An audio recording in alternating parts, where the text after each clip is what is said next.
आत्मसुखमय, आनंदमय किंवा कृपता जी काही आहे ती प्राप्त होऊ शकते, अर्थातच सद्गुरूंच्या कृपेमुळे. आणि त्यांची कृपा दृष्टी जर का साधकावर पडली तर निश्चितपणे त्या साधकाचं कल्याण होतं आणि त्याच्या जीवनामध्ये खऱ्या अर्थाने अखंड आनंदाची स्थिती त्याच्या अंतःकरणामध्ये त्या ठिकाणी अनुभवायला येऊ शकते.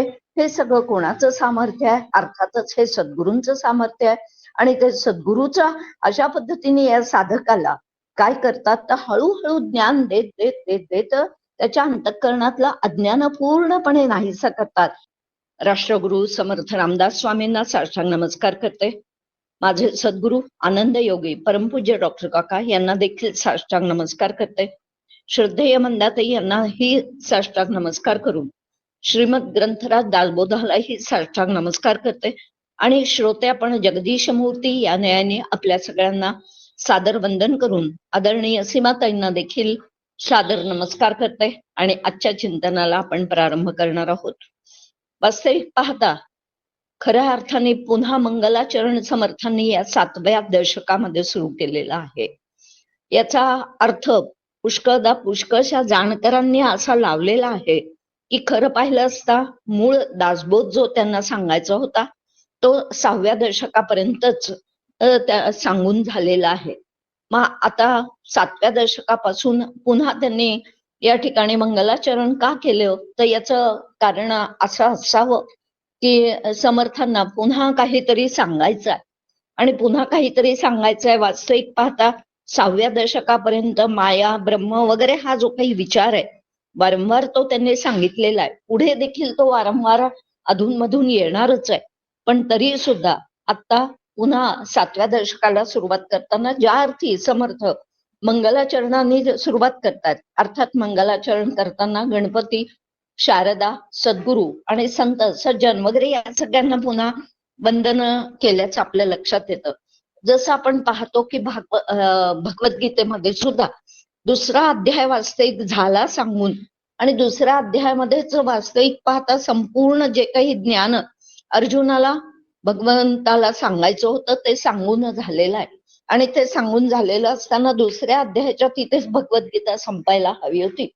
पण अर्जुनाच्या चेहऱ्यावरचे भाव भगवंतांनी बघितले आणि भगवंताच्या लक्षात आलं की याला पुढेही आणखीन काही सांगणं आवश्यक आहे. आणि म्हणून भगवंत पुन्हा पुढे देखील अशा पद्धतीने 18व्या अध्यायापर्यंत बोलतच राहतात. अगदी त्याचप्रमाणे इथे सुद्धा आपल्या लक्षात येतं की वास्तविक पाहता जे काही समर्थांना सांगायचं होतं विशेषत्वाने जे अध्यात्म किंवा परमार्थाविषयीच्या जे काही माया ब्रह्माविषयीच्या सगळ्या संकल्पना स्पष्ट करायच्या होत्या त्या सगळ्या संकल्पना स्पष्ट करून झालेल्या आहेत. पण तरी सुद्धा समर्थांच्या असं कदाचित लक्षात आलं असावं की अरे अजून हे काही यांच्या अजून गळी उतरलेलं दिसत नाहीये किंवा त्यांना सामाजिक परिस्थिती ज्या समाजाकडचं त्यांचं निरीक्षण अतिशय उत्तम अशा प्रकारचं बारीक निरीक्षण त्यांनी केलं त्यावरनं त्यांच्या कदाचित लक्षात आलं असावं की अजून काही हे समाजाला काय मान्य नाही आहे किंवा त्यांच्या गळी उतरलेलं नाही आहे. आणि म्हणून मग पुन्हा त्यांनी 7व्या दशकापासून सगळं काही पुन्हा सांगायला सुरुवात केली. आणि विशेषत्वाने त्यांना जे काही एक राजकारण सांगायचं होतं, अर्थकारण सांगायचं होतं, समाजकारण सांगायचं होतं, तर व्यवहार कारण सांगायचं होतं, ते खरे पुढे समाज जे काही दिसतात आपल्याला त्या समासांमध्ये आपल्याला समाजकारण दिसतं, राजकारण दिसतं, अर्थकारण दिसतं आणि त्याचबरोबर त्या ठिकाणी व्यावहारिक शिकवण सुद्धा पुढच्या अनेक समासांमध्ये आपल्याला दिसते. सांगण्याचं तात्पर्य एकच आहे की काहीतरी कदाचित सांगायचं राहून गेलं असं समर्थांना वाटलं असावं. आणि म्हणून समर्थांनी पुन्हा त्या ठिकाणी काही समासांचा उल्लेख जो काही आहे तो अशा पद्धतीने केलेला दिसतो. अर्थातच म्हणून पुढचे समाज थोडेसे अशा पद्धतीने मध्येच व्यवहाराची शिकवण समर्थ देताना दिसतात, मध्येच पुन्हा परमार्थाच्या संदर्भात माया आणि ब्रह्माची शिकवण देताना दिसतात, पुन्हा राजकारणाची काही समासांमध्ये शिकवण देताना दिसतात. म्हणजे अशा पद्धतीने हे पुढे पुढे येणारे समाज जे काही आहेत ते समाज असे सलग म्हणून आपल्याला सांगता येत नाहीत, तर त्या हळूहळू ते समाज पुन्हा पुन्हा त्यात लिहित गेले. जसं जसं त्यांना समाजाचा अनुभव आला, निरीक्षण झालं आणि तशा तशा पद्धतीने मग त्यांना जे जे आवश्यक आहे ते पुन्हा समर्थ सांगत गेले आणि सांगता सांगता मग तो म्हणजे अशा पद्धतीने 6व्या दशकामध्ये संपूर्ण जो काही दासबोध सांगायचा होता तो सांगून झाल्यावर देखील पुन्हा उर्वरित 14 दशक जे काही आहेत ते 14 दशक हे समर्थांनी त्यात वेगवेगळ्या कारणांनी जोडलेले आपल्याला दिसतात आणि अशा पद्धतीने मग हा संपूर्ण दासबोध जो काही आहे तो 20 दशकांचा अशा पद्धतीने तयार झालेला आपल्याला दिसतो. सांगण्याचं तात्पर्य एकच आहे की या म्हणजे जो पूर्वीचा हा दशकापर्यंत सांगितलेला विचार आहे तो विचार पूर्णपणे अंतःकरणात बिंबवण्यासाठी पुन्हा पुन्हा समर्थांनी अशा पद्धतीने हा सगळा विषय मांडलेला दिसतो. याही समासामध्ये आता या दशकाचं नावच मुळी चतुर्दश ब्रह्म अशा पद्धतीचं आहे. अर्थात ब्रह्माविषयीचे आणखीन बारकावे जे काही आहेत ते आणखीन बारकावे अर्थात या दशकातल्या 3ऱ्या समासाचं नाव चतुर्दश ब्रह्म आहे आणि चतुर्दश म्हणजे 14 प्रकारचे ब्रह्म. आता त्यावेळेस त्या सगळ्या ब्रह्मांचा उल्लेख केल्याच जाईल, पण त्यांना अशा पद्धतीने मूळ ब्रह्म जे काही आहे ते ब्रह्मतत्व कसं आहे आणि मग कशा पद्धतीने आणखीनही त्याला त्याचे बारकावे जे काही आहेत अनेक बारकावे जे काही आहेत ते बारकावे कसे आणखीन टिपून घ्यावे ते कसे लक्षात घ्यावे या दृष्टिकोनातून दश ब्रह्म नावाचा समास समर्थांनी लिहिला आणि त्या दशकाचं म्हणजे त्या समासाचं नाव याला या संपूर्ण दशकाला त्यांनी दिलं आणि या दृष्टिकोनातून आता हा पुन्हा एकदा विचार या आपल्याला या समासामध्ये पुन्हा 3-4 गोष्टी समर्थांनी सांगितलेल्या आपल्या लक्षात येतात. त्या म्हणजे सुरुवातीला पुन्हा काही ओव्यांमध्ये त्यांनी जवळजवळ 1 पासून तर 18व्या ओवीपर्यंत वेगवेगळी स्तवन किंवा सद्गुरूंचं वर्णन आहे, गणेशाचं स्तवन आहे. गणेशाची कृपा झाली म्हणजे नेमकं काय प्राप्त होतं, शारदेची कृपा झाली म्हणजे नेमकं काय प्राप्त होतं, सद्गुरूंचं स्तवन करून सद्गुरू तुम्हा आम्हाला नेमकं काय देतात किंवा त्यांची कृपा झाली की कशा पद्धतीने साधक अधिक अधिक पुढे जातो वगैरे या सगळ्याचं वर्णन 1 ते 18 या ओव्यांमध्ये समर्थांनी केलेलं दिसतं. अर्थात पुन्हा हे मंगलाचरण समर्थ सांगतायत त्यातल्या एक दोन ओव्या ज्या काही आहेत त्या आपण पाहण्याचा प्रयत्न करूया. पुन्हा सविस्तर सगळ्या ओव्यांची आवश्यकता नाही. वास्तविक पाहता गणपती ही देवता याचं पुन्हा एकदा त्या ठिकाणी ते काय करताहेत तर अशा पद्धतीने त्याचं स्तवन करतात. त्याला वेगवेगळी विशेषणं जी काही आहेत ती समर्थांनी लावलेली आपल्याला दिसतात आणि त्याचबरोबर या गजाननाच्या कृपेनेच गणपतीच्या कृपेनेच कशा पद्धतीने काव्यरचना किंवा गद्यरचना करणं सोयीचं जातं आणि त्याच्या कृपेनेच ती गद्य रचना करता येऊ शकते वगैरे हा सगळा विषय जो काही आहे तो समर्थाने या जवळजवळ 1 ते 6 ओवीपर्यंत गणेशाचं वर्णन, गणेशाचं स्तवन आणि त्याच्या कृपेने नेमकं काय होतं या संदर्भातला विचार 1 ते 6 ओव्यांपर्यंत समर्थांनी गणेशाचं वंदन करताना सांगितलेलं आहे आणि त्यात ते विशेषत्वाने सांगतात की अशा पद्धतीने हा ज्ञानीजनामध्ये अत्यंत अग्रगण्य असलेला हा गजानन हा कसा आहे तर त्रिनेत्र आहे, चतुर्भुज आहे, परशुपाणी आहे वगैरे वगैरे त्याला विशेषण त्यांनी लावलेलं आहे की त्यांनी हातात काय धरलेलं आहे. त्रिनयन अशा पद्धतीने जे काही आपण भगवान शंकरांना म्हणतो इथे सुद्धा त्यांनी या गणपतीचं विशेषण लावताना त्रिनेत्र असं त्याला म्हटलेलं आहे. त्रिनेत्र याचा अर्थ 2 जे काही डोळे आहेत ते 2 डोळे म्हणजे हे असलेले हे त्या ठिकाणी हे व्यावहारिक दृष्ट्या असलेले डोळे, पण तिसरा डोळा जो काही आहे जसा शंकरांचा तिसरा डोळा म्हणजे संहार करण्याचा डोळा म्हणून म्हटला जातो, किंबहुना गणपतीच्या संदर्भामध्ये तिसरा डोळा म्हणजे ज्ञानाचा डोळा म्हणून ओळखला जातो आणि म्हणून त्याला अशा पद्धतीने त्रिनेत्र किंवा त्रिनयन अशा पद्धतीचं विशेषण समर्थ या ठिकाणी लावतात.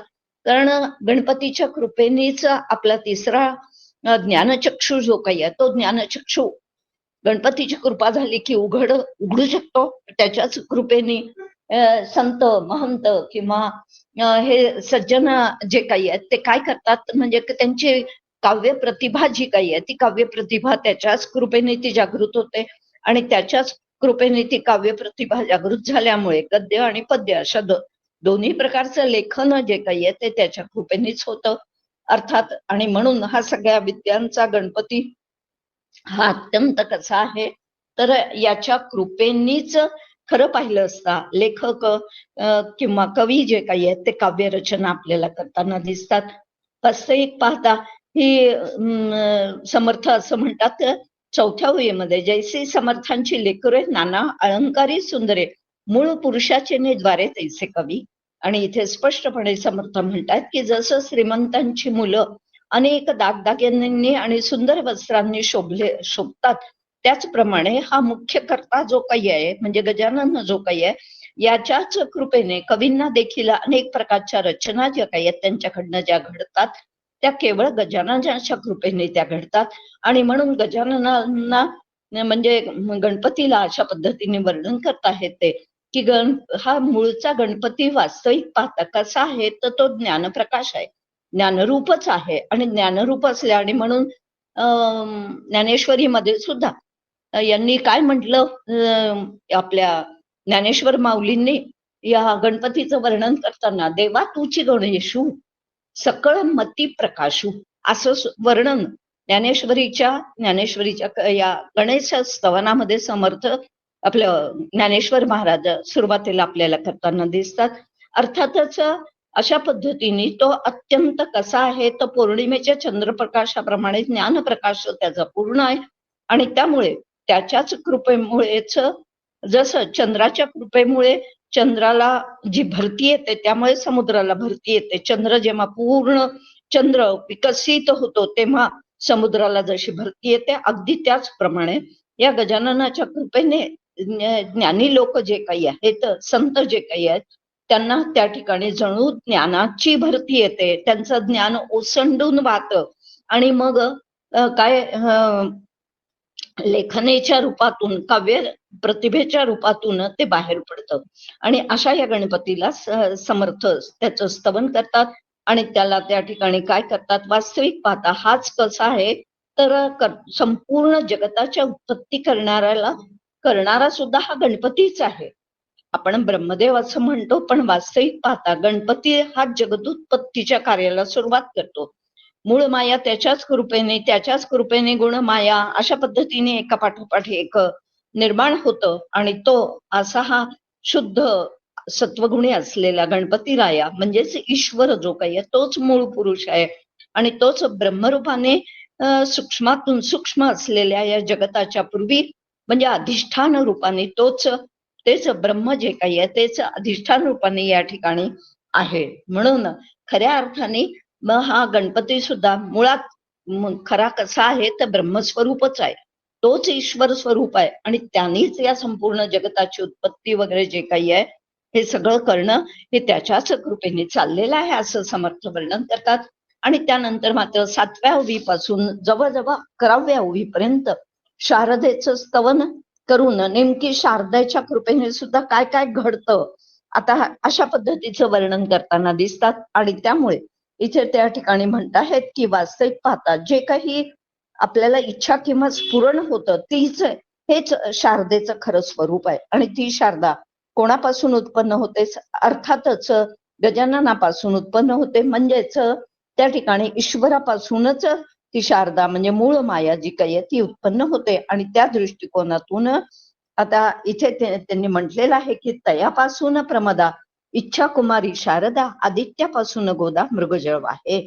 आता इथे 2-3 पद्धतीने वेगवेगळ्या पद्धतीने समर्थांनी याचा उल्लेख, शारदेचा उल्लेख करताना त्यांनी म्हटलेला आहे की ज्याप्रमाणे गो म्हणजे आकाश आणि गोदा याचा अर्थ त्या आकाशापासून आकाशाने जणू दिलेल्या सूर्यामुळे जसं मृगजळाचा भास होतो, अगदी तशाप्रमाणे आम्हाला ही शारदा जी काही आहे ती शारदा भासमय आहे. ही कोणामुळे उत्पन्न झाली, तर त्या ठिकाणी या गजाननामुळेच ती उत्पन्न झाली. आणि म्हणून एकतर ती अशा पद्धतीने मग पहिल्याही शारदा स्तवनामध्ये सुद्धा आपण जे पहिल्या दशकामधला तिसरा समास बघितला होता. तर त्यावेळेस त्या तिसऱ्या समासामध्ये सुद्धा शारदेचं वर्णन करताना एकीकडे तिला काय म्हटलेलं आहे, तर ईश्वरापासून निर्माण झाली म्हणून ती ईश्वराची काय म्हटली जाते, तर कन्याही म्हटली जाते. किंबहुना ब्रह्मसुता असंही तिला म्हटलं. म्हणजे त्या ब्रह्मापासून उत्पन्न ही शारदा झाल्यामुळे तिला ब्रह्मसुता अशाही पद्धतीचं नाव जे काही आहे ते तिला आहे. आणि इथे सुद्धा हे जे काही तुम्हा मला सगळ्यांना होणार स्फुरण इच्छा जी काही आहे ती कोणापासून, तर ती हे शारदेपासून उत्पन्न होते. सांगण्याचं तात्पर्य की ही शारदा कशी आहे, की वास्तविक पाहता तिला काय म्हटलं जातं, तर जे मिथ्या म्हणताच गोवी माईकपणे लागावी पत्ते असं वेढालावी वेगळेपणे, या शारदेला मिथ्या किंवा माईक सुद्धा म्हणतात. आणि मिथ्या आणि माईक म्हणण्याचं कारण एकच आहे की सातत्याने उत्पत्ती, स्थिती आणि लय या गोष्टी सगळ्या ज्या काही आहेत या मायेमुळे घडतात. आणि मायेमुळे घडत असल्यामुळे ही शारदाच त्या ठिकाणी काय करते, तर उत्पन्न करण्याची शक्ती ही तिचीच आहे, टिकवून ठेवण्याची शक्ती ही तिचीच आहे, आणि त्याचबरोबर संहार करण्याची शक्ती सुद्धा तिचीच आहे. म्हणजे अशा पद्धतीने इच्छाशक्ती ही तिचंच रूप आहे. त्याचबरोबर द्रव्यशक्ती म्हणजे हे पदार्थ जे काही उत्पन्न होतात ती द्रव्यशक्ती हे सुद्धा तिचंच स्वरूप आहे. किंवा आणखीन ज्ञानशक्ती हे देखील तिचंच स्वरूप आहे. म्हणजे तिच्याचमुळे आम्हाला परमात्म तत्व जे काही आहे ते आम्हाला तिच्याचमुळे कळतं. आणि म्हणून ज्ञानशक्ती हे देखील तिचं स्वरूप, द्रव्यशक्ती हे देखील तिचंच स्वरूप, आणि त्याचबरोबर इच्छाशक्ती किंवा क्रियाशक्ती या ज्या काही सगळ्या शक्ती आहेत ह्या सगळ्या कोणाच्या आहेत, तर अर्थातच हे शारदेचं स्वरूप आहे. म्हणून 4 प्रकारच्या शक्ती विशेषत्वाने सांगितलेल्या आहेत. आणि त्याच्यामध्ये इच्छाशक्ती म्हणजे काहीतरी आधी इच्छा अंतःकरणात निर्माण होणं आणि मग त्या इच्छेनुसार तसं करण्याची प्रवृत्ती होणं म्हणजे क्रियाशक्ती. आणि त्याच्यासाठी लागणारं जे साहित्य आहे म्हणजे त्याच्यासाठी जे काही सगळे पदार्थ लागतात त्याला द्रव्य शक्ती असं म्हणतात. ती शक्ती सुद्धा कोणाची आहे, अर्थातच ती सुद्धा शारदेचीच आहे. आणि म्हणून आणि आपल्या अंतःकरणात केव्हा तरी प्रत्येकाच्या अंतःकरणात हे परब्रह्म नावाचं तत्व कसं आहे हे जाणून घेण्याची जिज्ञासा अंतःकरणात जी निर्माण होते, आणि ती निर्माण करून तिचा पाठपुरावा करण्याची सुद्धा सामर्थ्य जर कोणाचं असेल तर ते शारदेच्या कृपेचंच आहे. म्हणजे अशा पद्धतीने या सगळ्या शक्ती ज्या काही आहे या सगळ्या शक्ती या तिच्याच मुळे त्या ठिकाणी उत्पन्न होतात. आणि त्यामुळे तीच अशा पद्धतीने द्वैत निर्माण करणारी ही तीच आहे आणि द्वैतातून सोडवणारी सुद्धा तीच आहे. वास्तविक पाहता द्वैताची जननी सुद्धा तिला म्हटलं आणि तिला अद्वैताची खाणी सुद्धा म्हटलं. कारण अद्वैताकडे घेऊन जाणारी शब्दाच्या माध्यमातून, वाङ्मयाच्या माध्यमातून, शास्त्राच्या माध्यमातून आम्हाला अद्वैत स्वरूप समजावून सांगणारी सुद्धा जर कोण असेल तर ती ही शारदाच आहे. म्हणजे द्वैत निर्माण करते आणि त्या द्वैतामध्ये आम्हाला रमवते, त्यालाच तिथेच आम्हाला अडकवून ठेवण्याची सुद्धा सामर्थ्य कोणाचं आहे, तर तिचंच आहे. आणि त्यातनं बाहेर पडण्यासाठी जेव्हा तिची कळवळून प्रार्थना केल्या जाते तेव्हा त्यातनं बाहेर काढण्यासाठी म्हणजेच द्वैतातून अद्वैताकडे नेण्यासाठी ही सामर्थ्य जे काही लागतं, जे काही संत वाङ्मय, शास्त्र वाङ्मय वगैरे हे सगळं श्रुती माऊली जे काय आपल्याला सांगते ते शब्दाच्या माध्यमातून सांगते. आणि हे शब्द म्हणजे कोणाचं सामर्थ्य आहे, अर्थातच शारदेचं सामर्थ्य आहे. आणि अशा पद्धतीने म्हणजे स्वरूपाकडे नेणारी सुद्धा अशा पद्धतीने म्हणजे अद्वैताकडे नेणारी सुद्धा ही कोण आहे, तर त्याला मदत करणारी ही शारदाच आहे.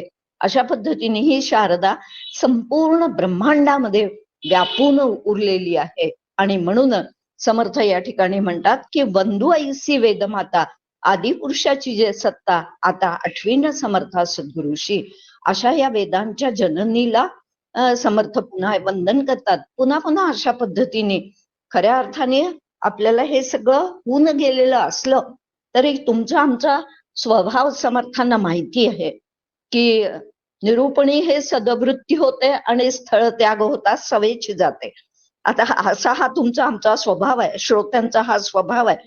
आणि त्यामुळे त्या ठिकाणी अशा पद्धतीने हा विसरणे हा आमचा स्वभाव असल्यामुळे आम्हाला समर्थ पुन्हा पुन्हा तिची अशा पद्धतीने या शारदेचं स्तवन करून तिची नेमकी शक्ती काय आहे याचं आम्हाला स्मरण करून देतात.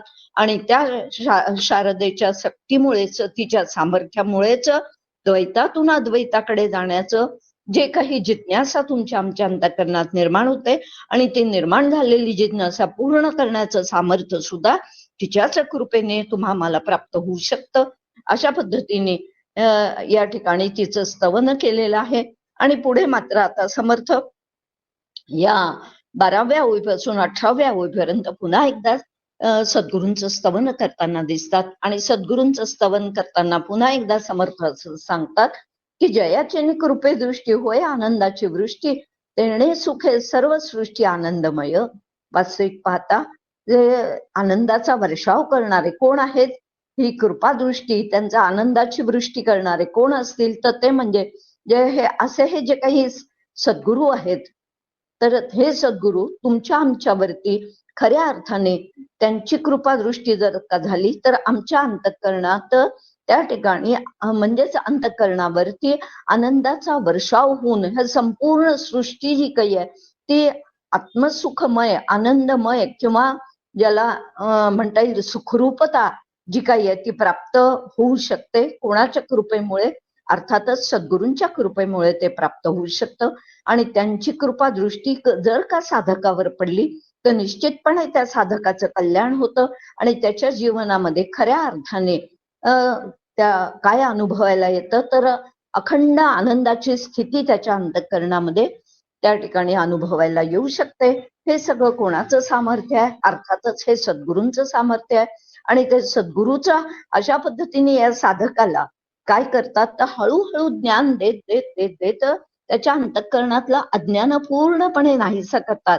आणि अज्ञान नाहीसं करून त्या ठिकाणी त्याला सुरुवातीला परोक्ष ज्ञान देतात आणि परोक्ष ज्ञान देता देताच अपरोक्ष ज्ञानाचा अनुभव सुद्धा त्यांच्याच कृपेने येतो.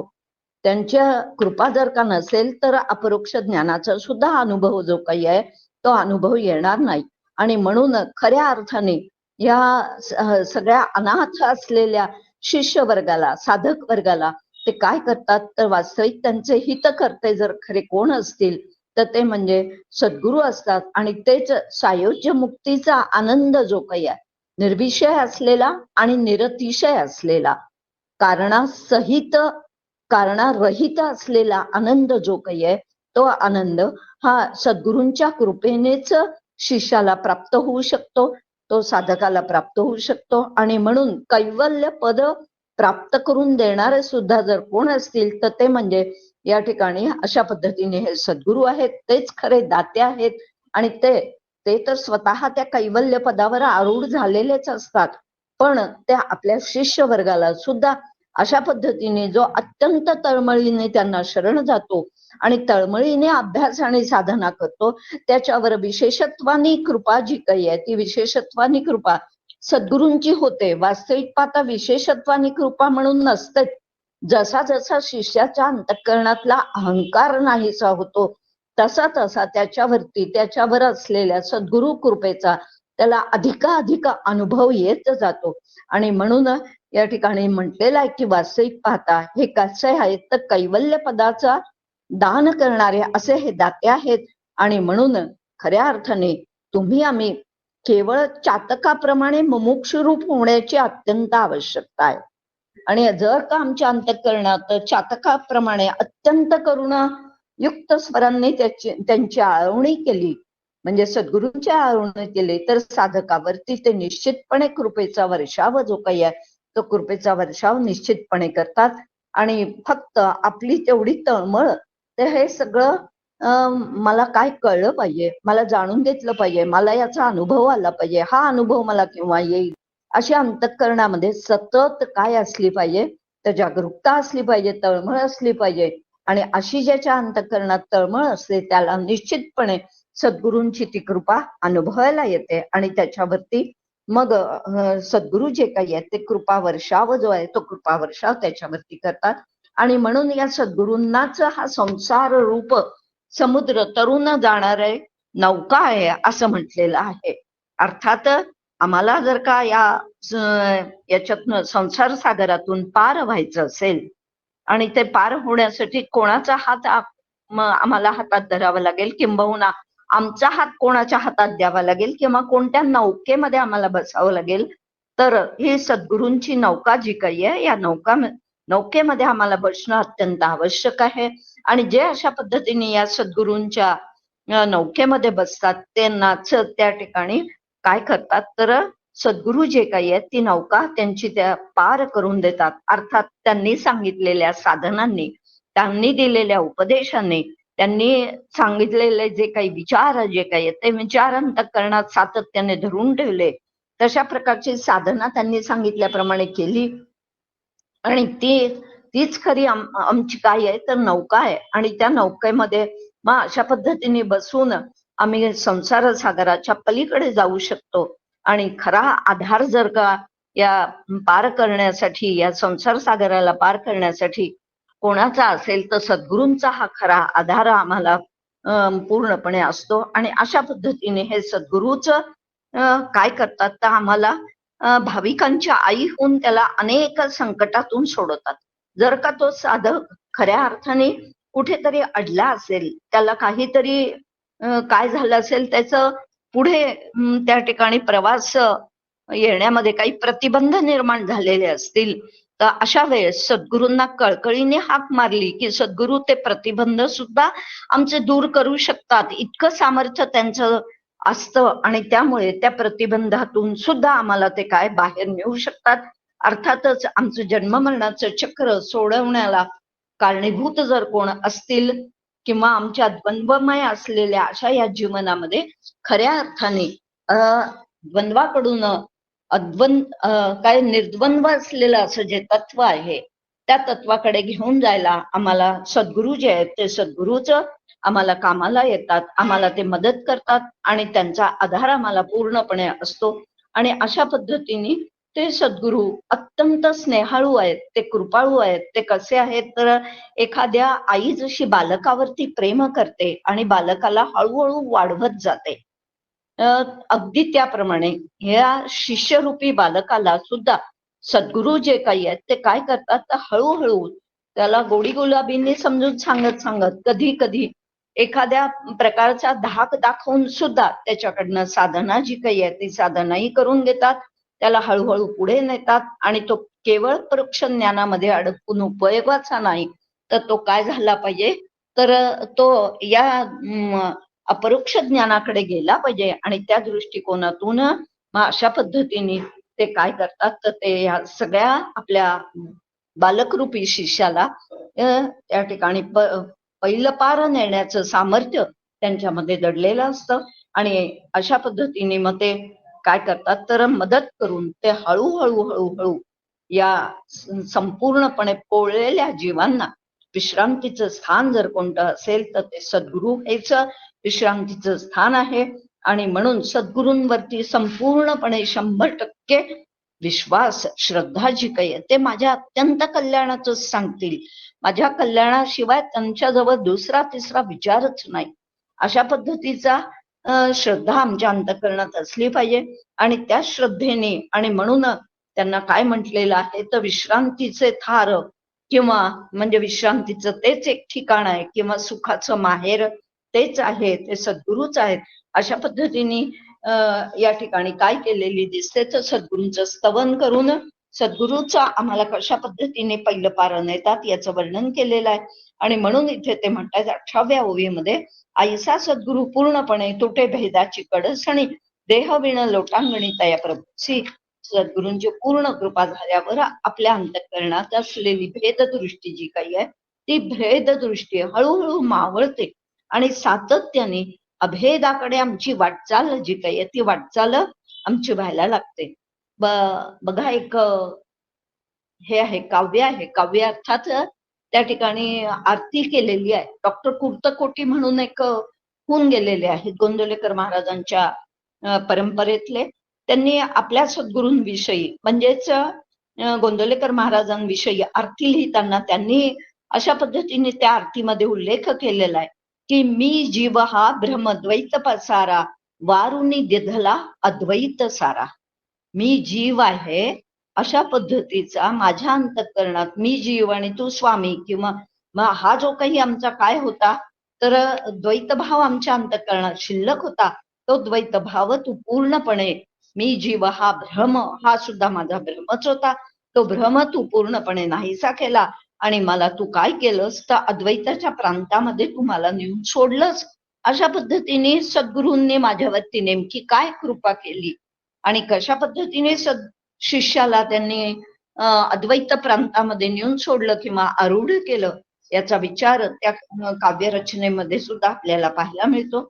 सांगण्याचं तात्पर्य एकच आहे की अशा पद्धतीने सद्गुरूंची पूर्ण कृपा दृष्टी जेव्हा आपल्यावरती होते तेव्हा अंतःकरणातला भेद जो काही आहे तो मी तूपणाचा भेद पूर्णपणे नाहीसा होतो आणि अद्वैत असलेलं अभेद असलेली जी दृष्टी आहे मग सगळ्यांमध्ये तेच तत्व पाहायला शिकणं ही काय आहे तर ही ब्रह्ममय दृष्टी अशा पद्धतीने हळूहळू तयार होऊ शकते.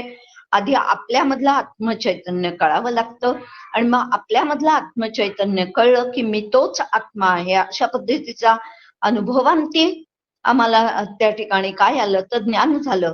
तर त्या ज्ञानाचा परिणाम असा होतो की हळूहळू आमची दृष्टी व्यापक होते आणि सर्व दूर दडलेला जो परमात्मा अधिष्ठान रूपाने असलेला परमात्मा तो आम्हाला दिसू शकतो किंवा दिसायला लागतो. अशा पद्धतीने इथे हे या तीनही देहांचा कशा पद्धतीने निराश करावा आणि निराश करून त्या आत्मस्वरूपाशी कशा पद्धतीने एकरूप व्हावं हे सगळं ज्ञान जे काही आहे ते कोणामुळे मिळतं अर्थातच सद्गुरूंमुळे मिळतं.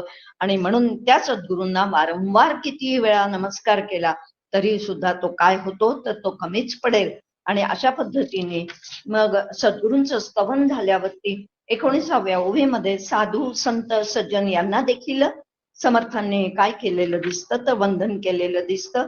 आणि आता 20व्या ओवीपासून समर्थ काय करत आहेत तर समर्थ या ठिकाणी 20 ते 28 ओव्यांमध्ये पुन्हा एकदा ते आम्हा संसारी लोकांचं चित्र आमच्या डोळ्यासमोर उभं करतात. आम्ही कशा पद्धतीने या 20व्या ओवीपासून तर 28व्या ओवीपर्यंत संसारासक्त असलेला अज्ञानी असलेला माणूस कसा असतो त्याचं वर्णन करून या ठिकाणी समर्थ आम्हाला पुन्हा एकदा काय करताहेत तर अशा पद्धतीने या सतत संसारासक्त माणूस कशात गुंतलेला असतो अज्ञानाने गुंतलेला असतो अविद्येने ग्रासलेला असतो आणि त्यामुळे केवळ मी आणि माझी संपत्ती माझं मुलं बाळ माझं घरदार माझं गाडी बंगला बस मी आणि माझं याच्या व्यतिरिक्त त्याच्या अंतःकरणात दुसरं तिसरं काहीही नसतं. आणि त्याचा परिणाम असा होतो की त्याच्या आतच असलेला ज्ञानसूर्य जो काही आहे म्हणजे आत्मसूर्य जो काही आहे तो जणू काही अस्ताला गेल्यासारखा होऊन जातो. ज्ञानप्रकाश पूर्णपणे मावळून जातो आणि अंधाराच्या साम्राज्यामध्येच हा संसारात सक्त असलेला अज्ञानी असलेला हा जीव सातत्याने त्याच्यातच गटांगळा खात राहतो आणि त्याच्यावर तिथे गटांगळा खात राहण्यामुळे जन्म मरण हे सातत्याने त्याच्या वाट्याला येत राहतं. आणि म्हणून ते म्हणतात की वास्तविक पाहता तुमच्या आमच्या अंतःकरणात सत्वगुणाचा चंद्रप्रकाश जर का थोडाफार जरी काय झाला म्हणजे सत्वगुण आमचा जागा झाला सत्वगुण आमचा स्थायी भाव झाला. इथे सत्वात संजायते ज्ञानम भगवद्गीता सुद्धा अशा पद्धतीने सांगते आणि सत्वात संजायते ज्ञानम असं असल्यामुळे खऱ्या अर्थाने सत्वगुण हा आमचा जर का स्थायी भाव आम्हाला हळूहळू करता आला तर मग आम्हाला ते ज्ञानद्वार जे काही आहे ते आमचं उघडायला मदत होते. आणि म्हणून रज आणि तम यांचा गोंधळ जो काही आहे यांचा अंधकार जो काही आहे तो काय हळूहळू आम्हाला साधना नेमकी करायची आहे ती नेमकी काय करायची आहे तर आमचा सत्वगुण सदोदित वर ठेवण्याचा आम्हाला प्रयत्न करायचा. तो आमचा स्थायी भाव झाला पाहिजे. जोपर्यंत सत्वगुण हा आमचा स्थायी भाव होत नाही रज आणि तम हे दोन्ही गुण त्या आवश्यक आहे नाही असं नाही कारण झोपेसाठी तमोगुण आवश्यक आहे रजोगुण क्रियाशक्तीसाठी आवश्यक आहे पण तेवढ्या पुरता त्याचा वापर करायचा. पण सातत्याने वर कोणता गुण आपल्याला ठेवायचा आहे तर तो आपल्याला कमवायचा आहे आणि तो सातत्याने सत्वगुण जेव्हा आमच्या अंतःकरणातला जागा राहील तो आमचा स्थायी भाव होऊन जाईल वर सदोतीत जेव्हा तोच राहील तेव्हा सत्वात संजायते ज्ञानम, तेव्हा मग तो ज्ञानप्रकाश जो पहिले आहे तो ज्ञानप्रकाश म्हणजेच आत्मस्वरूपाचं ज्ञान ते आम्हाला व्हायला त्या ठिकाणी मदत होईल. आणि त्या दृष्टिकोनातून आमची देहबुद्धी आणि आमची अहंकाराची झोप जी काही आहे ती आम्हाला काय केली पाहिजे. जणू काही या अहंकाराच्या झोपेमध्ये माणूस काय झालाय, सदोदित सुस्तावलेला आहे. तो सदोदित त्यातच वावरत असतो. हा देहाहंकार किंवा ही देहबुद्धी जी काही आहे तीच आम्हाला या जन्म मरणाच्या चक्रामध्ये सातत्याने अडकवून ठेवते. आणि म्हणून त्यातनं जर का आम्हाला सुटायचं असेल तर खऱ्या अर्थाने हळूहळू ही देहबुद्धी आम्हाला कमी केली पाहिजे. आत्मबुद्धीचा विचार आम्हाला हळूहळू वारंवार करता आलं पाहिजे. मी कोण आहे याचं भान मला सदोदित असलं पाहिजे. आणि ते जर का सदोदित भान आपण ठेवण्याचा प्रयत्न केला तर मात्र आमची हळूहळू देहबुद्धी नाहीशी होऊ शकते. आमचा अहंकार जाऊ शकतो. आणि केवळ मग काय करायचं आहे तर अशा पद्धतीने आत्मस्वरूपाचं भान जे काही आहे ते आम्हाला ठेवता आलं पाहिजे. तर ती आत्मबुद्धी हळूहळू वाढीच लागेल. आणि म्हणून इथे समर्थ सांगतायत की या मोहनिद्रेमध्येच ही सगळी संसारासक्त अज्ञानी माणसं काय झालेली आहेत, या मोहनिद्रेने ग्रासलेली आहेत. आणि त्यामुळे ती पुन्हा पुन्हा काय होतात तर जन्म मरणाला कारणीभूत ठरतात. असे अनेक कोट्यावधी लोक आहेत की जे काय होतात तर पुन्हा पुन्हा जन्म मरणाच्या चक्रामध्ये त्या ठिकाणी अडकून पडतात. आणि त्यांना हेच कष्ट वारंवार त्यांना काय करावे लागतात तर सोसावे लागतात. आणि म्हणून 26व्या ओवीमध्ये समर्थ म्हणतात, तया कष्टाचे निरशन भावया पाहिजे आत्मज्ञान, म्हणून हे निरूपण अध्यात्म ग्रंथ. आता त्यांनी हे असे कष्ट जर आपल्याला नको असतील, म्हणजेच पुन्हा पुन्हा जन्म मरणाच्या चक्रात आम्हाला अडकायचं नसेल, त्यातनं जर का आम्हाला सुटायचं असेल, किती वेळा जन्म यावे आणि किती व्हावे फजित असं तुकाराम महाराज म्हणतात. आणि म्हणून आम्ही तेच अनेक जन्म करत आलेलो आहोत. पण आता त्यातनं सुटायचं असेल तर त्यासाठी मात्र कशाची आवश्यकता आहे तर आत्मज्ञानाची आवश्यकता आहे. आणि ते आत्मज्ञान आम्हाला कशात सांगितलेलं असतं तर अध्यात्मशास्त्रामध्ये ते आम्हाला सांगितलेलं असतं. आणि त्या दृष्टिकोनातून म्हणून आपण आता सध्या जो वारंवार अभ्यास करतोय, आता काय अनेक आपले वर्ग सुरू आहेत, कुठे दासबोध सुरू आहे, कुठे भगवद्गीता सुरू आहे, कुठे काय आणखीन विवेक सिंधू सुरू आहे, तर आणखीन कुठे परमार्थ विज्ञान सुरू आहे. म्हणजे सातत्याने कुठे तुकोपनिषद सुरू आहे. म्हणजे सांगण्याचं तात्पर्य आम्ही हे सगळे वर्ग का म्हणून जॉईन करतो, का म्हणून ते आम्ही समजावून घेण्याचा प्रयत्न करतोय तर निश्चितपणे तुमच्या आमच्या अंतःकरणामध्ये या संसार सागरातून सुटण्याचा आमचा हा काय झालेली आहे, आम्हाला तीव्र इच्छा झालेली आहे. आणि त्या तीव्र इच्छेच्या बळावरती सातत्याने हा अभ्यास आम्हाला सतत करावासा वाटतो. हे अध्यात्म विद्या आम्हाला समजून घ्यावी वाटते. आणि त्यालाच त्या ठिकाणी याच विद्येला सगळ्यात श्रेष्ठ विद्या असं म्हटलेलं आहे. ज्या काही 14 विद्या आणि 64 कळा सांगितल्या जातात, त्या सगळ्या 14 विद्यांमध्ये सगळ्यात श्रेष्ठ विद्या जर कोणती असेल तर अध्यात्म विद्या ही श्रेष्ठ विद्या आहे. कारण या अध्यात्म विद्येमुळेच आत्मज्ञान प्राप्त होऊ शकतं. आणि म्हणून भगवद्गीतेमध्ये सुद्धा अध्यात्म विद्या नाम अशा पद्धतीने भगवंतांनी सुद्धा विभूती योग सांगत असताना अशा पद्धतीने सांगितलेलं आहे. सांगण्याचं तात्पर्य एकच आहे, समर्थांनी सुद्धा ही अध्यात्म विद्या आपल्याला या अद्वैत असलेल्या दासबोधासारख्या ग्रंथातूनच सांगितली. आणि ते सांगत असताना आता ते म्हणतात की पूर्ण लक्ष देऊन काय तुम्ही पुन्हा पुन्हा हे सगळं काही ऐका. आणि पुन्हा पुन्हा ऐकून हळूहळू हा ग्रंथात सांगितलेला जो अद्वैत काय आहे विचार जो काही आहे तो विचार समजावून घेण्याचा प्रयत्न करा.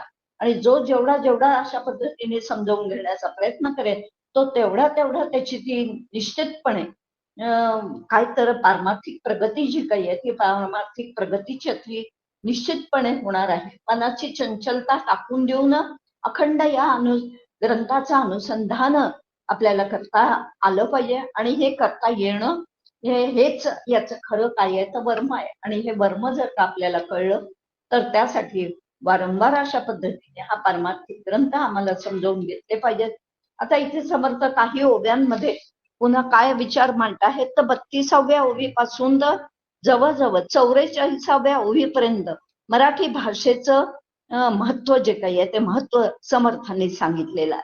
की तुम्हाला कदाचित असं वाटण्याची शक्यता आहे, असं समर्थ म्हणताहेत की हे संस्कृतमध्ये हे ज्ञान नाही, मी हे तुम्हाला सगळं प्राकृत भाषामध्ये सांगतोय, मराठी भाषेमध्ये सांगतोय, म्हणून हे कमी दर्जाचं आहे असं तुम्हाला वाटण्याची शक्यता येऊ शकते. आणि म्हणून ते अंतःकरणातला तो गोंधळ, तो संशय तुम्ही पूर्णपणे नाहीशी करून टाका. आणि हे जरी मराठीत प्राकृतामधून सांगितलेलं ज्ञान जरी असलं तरी हे यत्किंचितही कमी दर्जाचं नाही. अशा पद्धतीने आपल्या मराठी भाषेचं वैभव जे काही आहे ते वैभव समर्थांनी काही ओव्यांमध्ये या 32 पासून जवळजवळ 44 ओव्यापर्यंत या मराठी भाषेचा गौरव समर्थांनी केला आहे. आणि म्हणून ते या ठिकाणी सांगतायत की अरे बाबा, एखादा अत्यंत मौल्यवान वस्तू, अगदी एखादा फार मौल्यवान हिरा, एखादं रत्न केवळ लोखंडाच्या पेटीत ठेवलं म्हणजे त्याची किंमत कमी होते का? अर्थातच त्याची किंमत कमी होत नाही. कारण ते लोखंडाची पेटी समजून तुम्ही जर का तिचा त्याग केला, पण त्यात काय दडलेलं आहे तर अत्यंत मौल्यवान रत्न जे काही आहे ते त्यात दडलेलं आहे. आणि म्हणून केवळ वरवरच्या गोष्टीकडे तुम्ही पाहू नका, तर आत काय आहे याचा विचार घ्या, याचा मागोवा घ्या, याचं वर्म समजून घ्या. आणि अशा पद्धतीने म्हणून ते इथे म्हणतात की लोहाची मांदूस केली, नाना रत्ने साठविली, ती अभाग्याने त्यागेली लोखंड म्हणती. की अशा पद्धतीने या संदर्भामध्ये त्यांनी दृष्टांत दिला. आणि असा दृष्टांत देऊन ते सांगतायत की त्याला अभागीच म्हटलं पाहिजे, की जणी ही लोखंड अत्यंत सुंदर मौल्यवान असलेलं रत्न आहे, पण केवळ लोखंडाच्या पेटीत आहे म्हणून त्याचा त्याग केला तर त्याला अभागीच म्हटलं पाहिजे. अगदी तशाप्रमाणे माझी जी काही ही भाषा आहे ही मराठी भाषा आहे. आणि हे वेदांत शास्त्राचे सगळे सिद्धांत याच्यामध्ये, या दासबोधामध्ये काय तर भरून राहिलेले आहेत. आणि हेच वेदांत शास्त्राचे सिद्धांत, अत्यंत मौल्यवान असलेले सिद्धांत मी तुम्हाला सांगतो आहे. पण केवळ हे मराठीतून आहे म्हणून याचा तुम्ही त्याग करू नका. माऊलींनी सुद्धा अतिशय छान पद्धतीने या संदर्भामध्ये सुद्धा विचार मांडलेला दिसतो. माऊली सुद्धा या मराठी भाषेबद्दल बोलताना दोन त्यांच्या ओव्या आपल्याला सापडतात, की त्या 2 ओव्यांमध्ये माऊली सुद्धा म्हणत आहेत की काय, माझे मराठीची या बोल कौतुके. स्वतः माऊलींनी ते म्हटलेलं आहे की माझा मराठीची या बोल कौतुके, अमृता तेही पैजा जिंके, ऐसी अक्षरे रसिके मिळवीन त्या ठिकाणी. म्हणजे खऱ्या अर्थाने की हे मी मराठीतून जे संस्कृत असलेली गीता, ही जी काही मी मराठीतून प्राकृत भाषेतून सांगतो आहे, पण ही मराठी भाषा जरी असली तरी सुद्धा अमृता तेही पैजा जिंके, अमृतालाही मागे टाकेल त्या ठिकाणी. अशी मी अक्षर तुम्हाला देईन, अशी मी ही मराठी अक्षर तुम्हाला देतो आहे. आणि म्हणून ऐसी अक्षरे रसिके मिळवीन, अशा पद्धतीने. आणखीन त्यांची एक दुसरी ओवी आहे आणि त्या दुसऱ्या ओवीमध्ये सुद्धा त्या ठिकाणी ज्ञानेश्वर महाराज म्हणतात की ये मराठीची नगरी ब्रह्मविद्येचा सुकाळू करे. ही ब्रह्मविद्या जी संस्कृत मध्ये अनेक ग्रंथांमध्ये सांगितलेली आहे, तीच ब्रह्मविद्या मी या ज्ञानेश्वरीच्या माध्यमातून, म्हणजेच मराठी भाषेच्या माध्यमातून त्या ठिकाणी काय या ये मराठीची नगरी, मी या मराठीच्या नगरीमध्ये ही ब्रह्मविद्या आणलेली आहे आणि या ब्रह्मविद्येचा मी सुकाळ केलेला आहे. आता कोणीही यावं आणि या मराठी असलेल्या या वेदांत तत्वज्ञानपर असलेल्या या ग्रंथाचा अभ्यास करावा आणि त्यांनी ब्रह्मविद्या जी काही आहे ती ब्रह्मविद्या ही एखाद्या जाणकाराकडून अशा पद्धतीने ही काय समजवून घ्यावी. आणि म्हणून घेणे देणे सुखची वरी हो देई या जगा. माऊलींची ही ज्ञानेश्वरी ओवी आहे की अशा पद्धतीने मी मराठी भाषेमध्ये ब्रह्मविद्येचा काय केलेला आहे तो सुकाळ केलेला आहे. आणि त्या सुकाळामुळेच त्या ठिकाणी आता कोणीही त्या आत्मज्ञानापासून, या ब्रह्मविद्येपासून वंचित राहू शकत नाही. केवळ संस्कृत आहे आणि संस्कृत आम्हाला कळत नाही आहे आणि म्हणून आम्ही याच्यापासून वंचित राहिलेलो आहे, असं होता उपयोगाचं नाही. आणि म्हणून अत्यंत दिलदारपणाने या सगळ्या संतांनी ही काय केलेलं दिसतं आपल्याला, तर मराठी भाषेमध्ये हे तत्वज्ञान आपल्याला सांगितलेलं दिसतं. अत्यंत कठीण कठीण असलेला वेदांताचा विषय सुद्धा या मराठी भाषेतून त्यांनी स्पष्ट केलेला आहे. नाथ महाराजांनी सुद्धा त्यांचं जेव्हा भागवत हे मराठीमध्ये लिहिलं तेव्हा स्वतः त्यांच्या मुलाचाच त्याला विरोध होता, हरिपंडिताचाच नाथ महाराजांना विरोध होता. पण जेव्हा त्या काशीच्या पंडितांनी सुद्धा ते मराठीतलं असलेलं भागवत त्याची मिरवणूक काढली, तेव्हा मात्र हरिपंडिताला आपल्या वडिलांनी लिहिलेलं हे मराठीतलं असलेलं नाथ भागवत सुद्धा किती मौल्यवान आहे याचा काय आला, तर त्या ठिकाणी त्याला महत्व पडलं. सांगण्याचं तात्पर्य आहे, सगळे संत अशा पद्धतीने बोलतात. आणि म्हणून तुकाराम महाराज सुद्धा या संदर्भामध्ये म्हणतात की तुका सहज बोले वाणी, तेथे वेदांत वाहे पाणी. काय बोलतायत बघा तुकाराम महाराज सुद्धा, की तुका सहज बोले वाणी. तुकाराम महाराज सुद्धा सहज मराठी भाषेतून सांगून जातात, पण त्यात ते कसं आहे, तर तेथे वेदांत वाहे पाणी. जणू काही तिथे वेदांत हा काय तर पाणी वाहतोय अशा पद्धतीने या मराठी भाषेमध्ये. आणि म्हणून तुकाराम महाराजांच्या गाथेला सुद्धा 5वा वेद म्हणजे अशा पद्धतीने काय दिलेली दिसते, तर उपमा दिलेली दिसते की त्या गाथेला सुद्धा 5वा वेद म्हणून संबोधल्या जातो. किंबहुना तुकाराम महाराजांचं आणखीन एक वचन आहे, वेद अनंत बोलिला अर्थ तुलाचे साधिला, विठोबासी शरण जावे निज निष्ठे नाम घ्यावे. खऱ्या अर्थाने अनंत बोललेला वेद जो काही आहे, जो संस्कृत मध्ये सांगितलेला आहे, तेच मी तुम्हाला मराठीतून सांगतोय असं तुकाराम महाराज सुद्धा या ठिकाणी म्हणतात. सांगण्याचं तात्पर्य एकच आहे, सगळ्या संतांनी अशा पद्धतीने काय केलेलं दिसतं, तर या मराठी भाषेचं वैभव तुमच्या आमच्या समोर या वेदांत शास्त्र सुद्धा या मराठी भाषेतून प्रगट केलेलं दिसत आहे. आणि म्हणून समर्थ सुद्धा या ठिकाणी म्हणतात की तैसे प्राकृती अद्वैत सुगम आणि सुप्रचित अध्यात्म लाभे अकस्मात तरी अवश्य घ्यावे. समर्थ 37व्या ओवीमध्ये म्हणत आहेत की खऱ्या अर्थाने की केवळ त्याच्या आधीच्या ओवीमध्ये त्यांनी दृष्टांत दिला पुन्हा की परीस देखील अंगणी मार्गी पडलेला चिंतामणी सापडलेला असेल, वाटेवर चिंतामणी पडलेला असेल, किंवा कोरड्या विहिरीत उजव्या मुखाचा प्रभावी असलेला वेल त्या ठिकाणी आपल्याला आपल्या डोळ्यांना दिसला, तर तो केवळ अंगणावर पडलाय म्हणून त्याचं महत्व कमी होत नाही त्या परिसाचं, किंवा वाटेवर चिंतामणी पडलाय म्हणून त्याचं महत्व कमी होत नाही.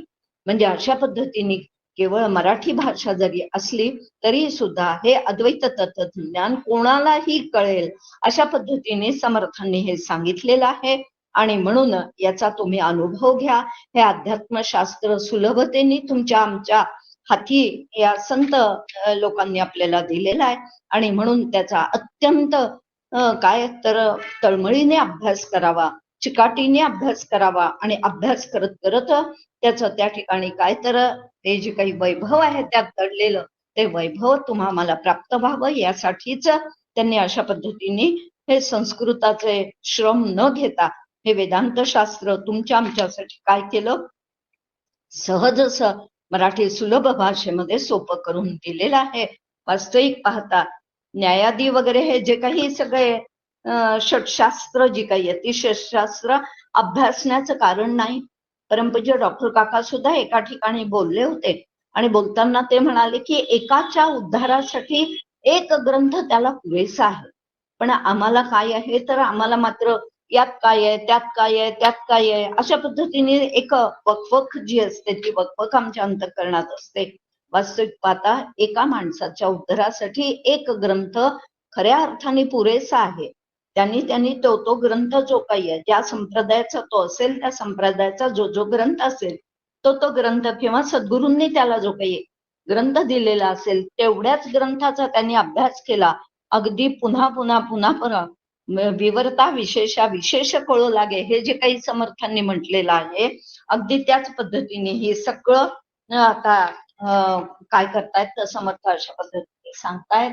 आणि त्याच्यानंतर मात्र काही ओव्यांमध्ये समर्थांनी आता असो हे बोलणे, भाषा त्यागून अर्थ घेणे, उत्तम घेऊन त्याग करणे साली टरफलांचा, अशा पद्धतीने भाषेपेक्षा त्या भाषेमध्ये असलेला जो अर्थ आहे तो अर्थ जर का आपल्याला समजला, पुष्कळसे पंडित बघा, काही काही असतात अत्यंत विद्वान असतात, खूप विद्वत्ता त्यांच्या जवळ असते आणि ती विद्वत्तेच्या नुसार ते बोलतात आणि त्यावेळेस सामान्य माणसाला ती विद्वत्ता कळत नाही आणि ती कळत नाही आणि त्यामुळे त्याच्या डोक्यावरून ते सगळं जातं.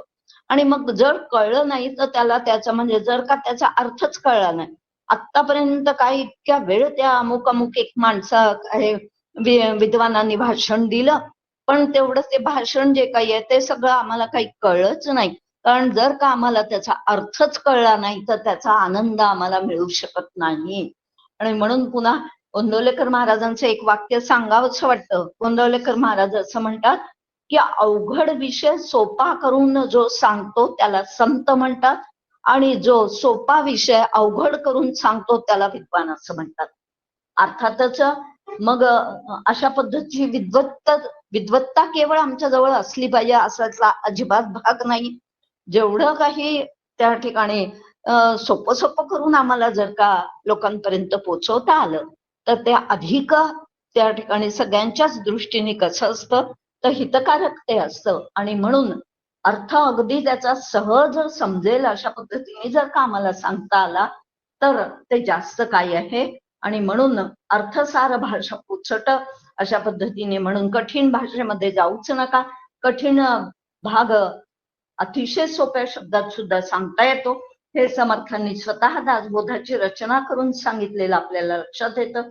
आणि म्हणून पुन्हा काही ओव्यांमध्ये समर्थांनी अशा पद्धतीने या अध्यात्म ग्रंथाचा काय केलेला दिसतो तर मागोवा घेतलेला दिसतो. आणि याच्यात त्यांना एकच खंत त्या ठिकाणी त्यांना जाणवते आणि ती म्हणजे अर्थ जाणे अध्यात्माचा ऐसा श्रोता मिळेल कैचा, जयासी बोलता वाचेचा अभ्यासची पुढे.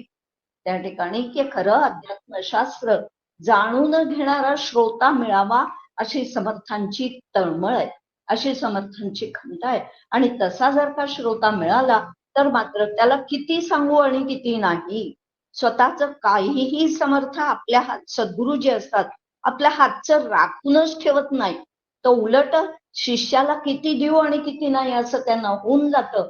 आणि त्या ठिकाणी फक्त त्यांना तशा तळमळीचा श्रोता त्यांना मिळाला पाहिजे. आणि तसा जर का तो मिळाला तर हळूहळू त्या शिष्याची काय तर आध्यात्मिक प्रगती हा म्हणता म्हणता तो कुठल्या कुठे जाऊन पोचवू शकतो असं समर्थांचं म्हणणं आहे. आणि म्हणून ते म्हणतात की श्रोत्यांनी अत्यंत एकनिष्ठ राहून आणि एकाग्रता संपादन करून हे सगळं श्रवण जे काही आहे हे श्रवण केलं पाहिजे. आणि तसं जर का तो श्रवण करेल म्हणजे त्याची बुद्धी जी काही आहे त्या बुद्धीला अनेक फाटा ज्या काही आहेत, शाखा ज्या काही आहेत किंवा फाटा ज्याला म्हणतात, त्या अनेक फाटा फुटता उपयोगाचं नाही. त्यांनी त्याची बुद्धी फक्त एकाच दिशेने अद्वैत तत्वज्ञानाकडेच त्यांनी काय केली पाहिजे, आपल्या बुद्धीला वळवलं पाहिजे. त्याला एकच एकाग्र ठेवून म्हणजे एकाग्र असलेलं असं जे काही मन जे काही किंवा बुद्धी जी काही आहे ती काय करायची, अत्यंत एकाग्र करायची आणि एकावरच केंद्रित करायची आहे. म्हणजे अद्वैत तत्वज्ञानावरच ती केंद्रित करायची आहे. मग बाकीच्या कुठल्याही विषयांचा पुन्हा म्हणजे हे करू दे ते करू दे असं त्यांनी करता उपयोगाच नाही. तर अशा पद्धतीने त्यांनी काय करावं तर अत्यंत निश्चयात्मक अशा प्रकारची बुद्धी त्यांनी केली पाहिजे आणि त्यांनी ती अत्यंत एकाग्र करून एकाच गोष्टीवर केंद्रित करता आली पाहिजे. आणि असं जर त्यांनी केलं तर निश्चितपणे त्याला ते निरूपण जे काही आहे ते निरूपण त्याच्या अंगी ते उतरल्याशिवाय राहणार नाही. आणि तसं त्याच्या ते जेथे निरूपणाचे बोल आणि अनुभवाची बोल ते संस्कृता परीस खोल अध्यात्म श्रवण. आता समर्थ या ठिकाणी 53व्या ओळीमध्ये सांगतात की खऱ्या अर्थाने असं शास्त्र शुद्ध वेदांताला अनुभवाची बैठक जिथे असते अशा निरूपणाला संस्कृतापेक्षा सुद्धा या निरूपणाला अधिक महत्व असतं. कारण तिथे काय आहे तर अनुभवाचे बोलते असतात. केवळ पांडित्य तिथे नसतं तर तिथे काय असतं तर अनुभवाचे बोल असतात. आणि म्हणून ते अधिक कसं होतं तर परिणामकारक होतं.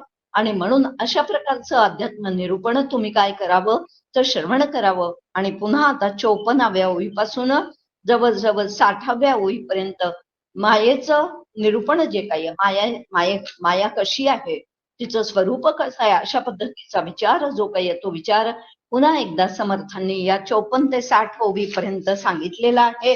आणि मग पुन्हा पुन्हा त्या ठिकाणी की ही माया, हिला ओळखता आलं पाहिजे, तिला बाजूला सारता आलं पाहिजे.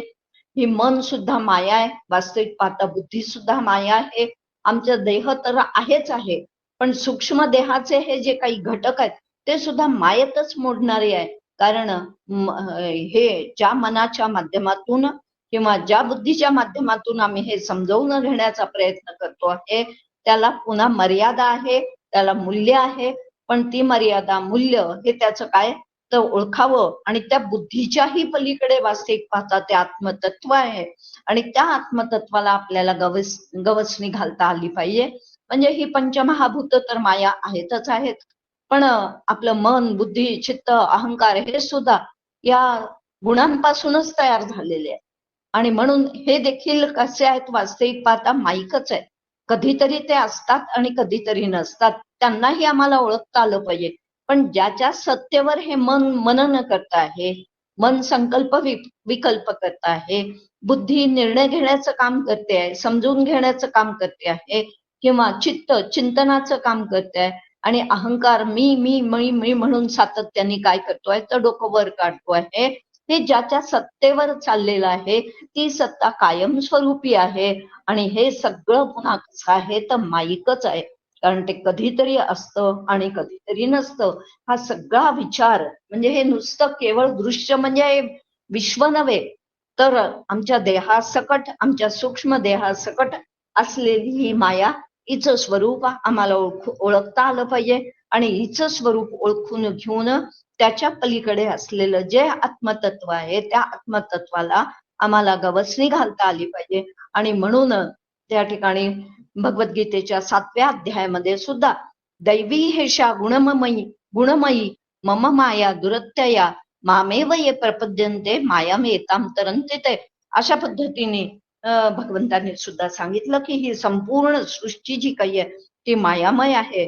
आणि मायामय असलेली किंवा कल्पनामय असलेली हे तिचं रूप आहे, हे तिचं स्वरूप आहे. आणि म्हणून खऱ्या अर्थाने ब्रह्मज्ञान प्राप्त करून घेतल्याशिवाय तिचा बात करता येत नाही. आणि अशा पद्धतीने मग या मायेचं स्वरूप सुद्धा पुन्हा एकदा समजावून घ्यावं, तिला हळूहळू बाजूला करण्याचा प्रयत्न करावा. आणि त्या ठिकाणी मग ब्रह्म नेमकं कसं आहे, काय आहे, ते ब्रह्मज्ञान काय आहे याविषयीचा उहापोह आता पुढच्या समासामध्ये समर्थ करणार आहेत. आणि ते ब्रह्मज्ञान सांगण्यासाठी समर्थांनी पुढच्या समासात ब्रह्मनिरूपण केलेलं आहे. आणि ते ब्रह्मनिरूपण आपण पुढच्या वेळेस पाहण्याचा प्रयत्न करूया. या झालेली सगळी सेवा जी काही आहे ती सेवा, ते चिंतन समर्थ सद्गुरूंच्या चरणी, डॉक्टर काकांच्या चरणी आणि तुम्हा सगळ्यांच्या चरणी समर्पित करते आणि वाणीला विराम देते. जय जय रघुवीर